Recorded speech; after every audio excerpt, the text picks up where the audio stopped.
तो नमस्कार दोस्तों, आप सभी का एक बार फिर से स्वागत है टॉप बिहार पे, जहां पर मैं हमेशा आपके लिए भोजपुरी से जुड़े हर एक छोटे से बड़े खबरों को लेकर आते रहता हूं। गाइस, बात करेंगे भोजपुरी की ताजा खबरों के बारे में, तो चलिए शुरू करते हैं आज की ताजा खबर।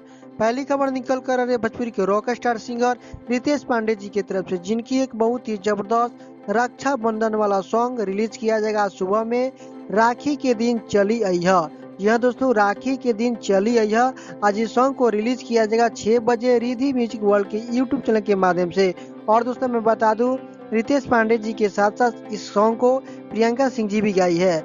और दोस्तों एक और खबर निकल कर आ रही है भोजपुरी के सुपरस्टार सिंगर प्रियंका सिंह जी की तरफ से, जिनकी एक बहुत ही जबरदस्त भोजपुरी सॉन्ग रूप बानूप, आज इस सॉन्ग का फुल वीडियो सॉन्ग रिलीज किया जाएगा वर्ल्ड वाइड रिकॉर्ड के भोजपुरी यूट्यूब चैनल के माध्यम से सुबह में 6 बजे।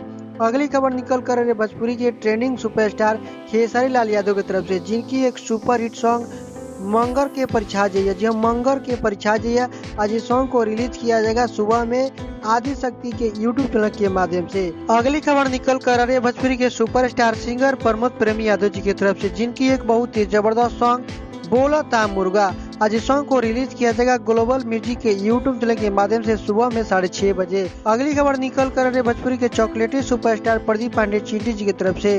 दोस्तों मैं बता दूं, चिंटू पांडे जी के भोजपुरी टीवी इतिहास में, यानी कि भोजपुरी टेलीविजन इतिहास का सबसे बड़ा और सबसे भव्य और सबसे अद्भुत रियलिटी शो मेम साहब नंबर 1 चलनी के चावल बबनी बिल्कुल ही एक नए रूप में लेकर आ रहे हैं। अगली खबर निकल कर रहे भोजपुरी के जुबली स्टार दिनेश लाल यादव निरहुआ जी की तरफ से, जिनकी एक सुपर हिट मूवी निरहुआ चलल अमेरिका, इस सॉन्ग का शूटिंग बहुत ही जल्द विदेशों में स्टार्ट किया जाएगा। तो दोस्तों आज की खबर आप सभी को कैसी लगी, एक बार कमेंट बॉक्स में लिखकर जरूर देगा।